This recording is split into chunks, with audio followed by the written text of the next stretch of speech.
this is Todd Walker. I'd like to welcome everybody back for another video drum lesson. What you just saw was me playing two different grooves in odd time. 4 bars of 7/8 into 4 bars of 11/16. The basis of this video is to take a very simple approach. So for those of you out there that aren't familiar with odd times but are familiar with 4/4 playing, I'm going to break this down so simple that you can learn basically any time signature. Now I know there are alternate teaching ways with subdividing and whatnot, and those are great ways as well. Just check out this method. So if we're in 4/4 time and we're thinking of eighth notes, 1 and 2 and 3 and 4 and, there's 8 eighth notes in a measure of 4/4. To get to 7 eighth notes, if you take the and of 4 away and count 1 and 2 and 3 and 4, 1 and 2 and 3 and 4, 1 and 2 and 3 and 4, 1 and 2 and 3 and 4, you're now playing in 7/8 timing. Now I know you can subdivide 7, 5, 2, 3, 4, there are so many methods. But again, we're thinking in 4/4 for this entire lesson to get to the odd time. So I'm going to count us in 4, but I'll be playing in 7 after that. So once I count it in, you out there be thinking 1 and 2 and 3 and 4, 1 and 2 and 3 and 4. And this is 7/8 based off of 4/4.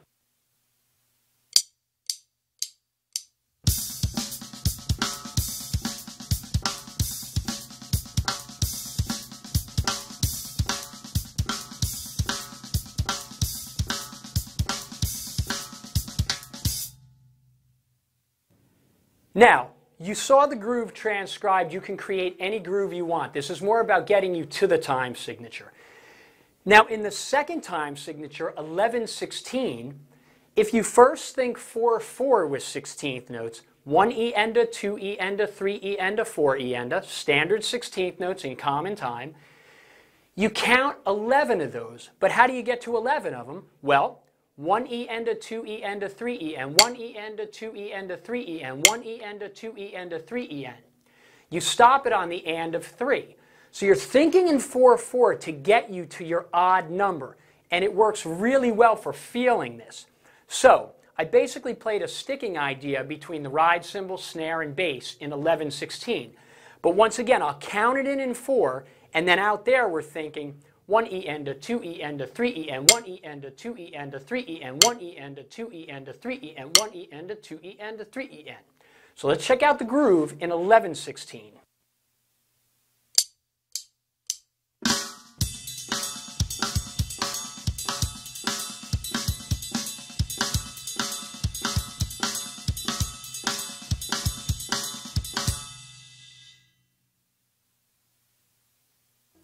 Now, having the understanding of counting eighth notes in 4/4 and 16th notes in 4/4, you can learn to move between any time signature with an eighth note value into a 16th note value. So now, thinking of the 7/8 into the 11/16, 1 and 2 and 3 and 4, 1 E and a 2 E and a 3 E and 1 and 2 and 3 and 4, 1 E and a 2 E and a 3 E n. Once again, I realize there are other subdividing methods of learning odd time. I want to break this down again, as I said in the beginning. So in 4/4, you can create any odd time. Just know where you have to cut it. Now, let's say you're thinking of something with an eighth note value, and it's past 8 notes. So let's say 9/8. You think 1 and 2 and 3 and 4 and 1 of the next measure in 4/4, and you cut it right on the 1. So you have 8 eighth notes plus 1 eighth note gives you 9/8 timing. That would be counted like this. 1 and 2 and 3 and 4 and 1. 1 and 2 and 3 and 4 and 1. 1 and 2 and 3 and 4 and 1. If you want to go to, let's say, 7/16 timing, again, you're thinking in 4/4, 1 E enda, 2 E enda, 3 E enda, 4 E enda, but you only need 7/16 notes. So you stop it on the and of 2. 1 E enda, 2 E and 1 E enda, 2 E and 1 E enda, 2 E and 1 E enda, 2 E n. Now again, doing all different time signatures, obviously in the styles of fusion, very prog rock setting. You're not going to play this in your everyday outdoor rock gig. But this is such a simple way to get to 2 different time signatures. And let's say you're in an audition or you're put on the spot. You can think very quickly because you already know how to count in 4/4 with eighth notes, and you already know how to count in 4/4 with 16th notes. So let's take it one step further. Let's say you want to play an 11/8. So you need 1 and 2 and 3 and 4 and of the first measure, and 1 and 2 of the next measure. That's 11/8 notes. 1 and 2 and 3 and 4 and 1 and 2, 1 and 2 and 3 and 4 and 1 and 2, 1 and 2 and 3 and 4 and 1 and 2. So let's just groove in 11/8. Once again, we know that we can do different subdividing ways that work awesome as well. Keep in mind, for those of you out there, 4/4 is a great way to do this and a quick way. So here's 11/8. I'll count us in 4. As soon as I'm done counting it in 4, you out there are thinking 1 and 2 and 3 and 4 and 1 and 2, 1. Here we go, 11/8.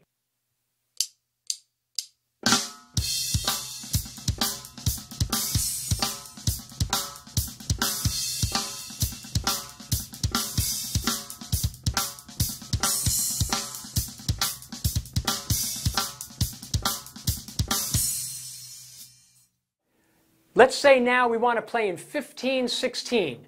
Back in the day, what comes to mind must have been the auditions with Frank Zappa. Odd times, odd groupings, polyrhythms, everything. If you had to play in 15/16, the subdividing way is a great way where you use different numbers to get to 15. But if you think 1E end, a 2E end, a 3E end, a 4E end, and leave the off in 4/4 time, you get the timing of 15/16. 1E and a 2E and a 3E and a 4E and 1E and a 2E and a 3E and a 4E and 1E and a 2E and a 3E and a 4E and 1. So I'll count us in 4, but right after that you're thinking 1E and a 2E and a 3E and a 4E and I'm playing in 15/16. Here we go.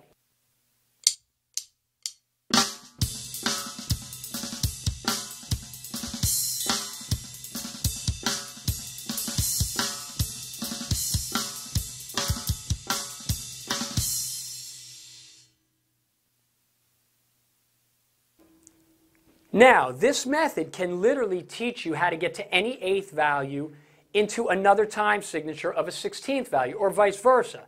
Let's say 9/8 to 21/16. That sounds really advanced, and it is, but when you think of it this way, 9/8 is a measure of eighth notes and one more eighth note. 1 and 2 and 3 and 4 and 1, 1 and 2 and 3 and 4 and 1, 1. 21/16 is a measure of 16th notes and 5 more 16th notes, which would be 1E and a 2. So 21/16 would be 1E and a 2E and a 3E and a 4E and a 1E and a 2, 1E and a 2E and a 3E and a 4E and a 1E and a 2, 1. So from 9/8 to 21/16, you're counting like this. 1 and 2 and 3 and 4 and 1, 1E and a 2E and a 3E and a 4E and a 1E and a 2, 1 and 2 and 3 and 4 and 1, 1E and a 2E and a 3E and a 4E and a 1E and a 2, 1. Again, it's a really quick way to get to these time signatures. And then you practice and work with different grooves and develop your own grooves based on this method. Again, I realize there's other methods out there that work awesome as well. So let's go back to the performance video.